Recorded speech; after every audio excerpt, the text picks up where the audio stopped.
សូមគោរពជំរាបសួរដល់ពុកម៉ែបងប្អូនបាទទាំងអស់បាទដែលចូលចិត្តស្នេហាវិស័យកីឡាប្រដាល់បាទចឹងសប្តាហ៍នេះបាទដឹងដល់កក្រើកទៀតហើយបងប្អូនបាទពេជ្រសង្ហៈបាទត្រូវដណ្ដើមខ្សែក្រវ៉ាត់ជាមួយនឹងឌឹមសរម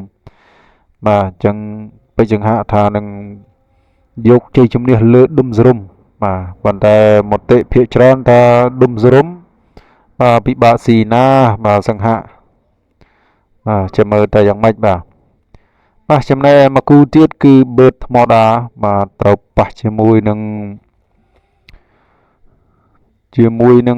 មូហាម៉ាត់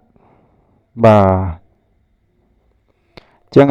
មូហាម៉ាត់នេះបាទជាកីឡាករលំដាប់បាទមួយរូបផងដែរជាម្ចាស់ខ្សែក្រវ៉ាត់ផងដែរបងប្អូនបាទចាំមើលតែប៉ះបាទបឺតថ្មដាបាទតែគាត់អាចយកឈ្នះថ្មដាឬក៏ថ្មដានេះយកឈ្នះបាទ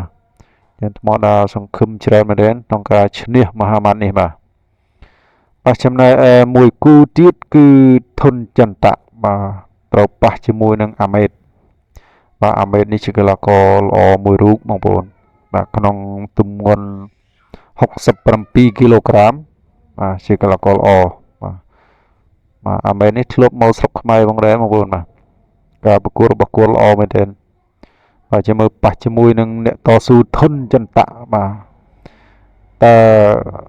ធុនចន្ទៈអាចនឹងយកឈ្នះបានឬក៏យ៉ាងណាបាទឥឡូវនេះយើងមកមើលវីដេអូរបស់ឌឹមសរមបាទក៏ប៉ះជាមួយនឹងអន្តរជាតិបាទ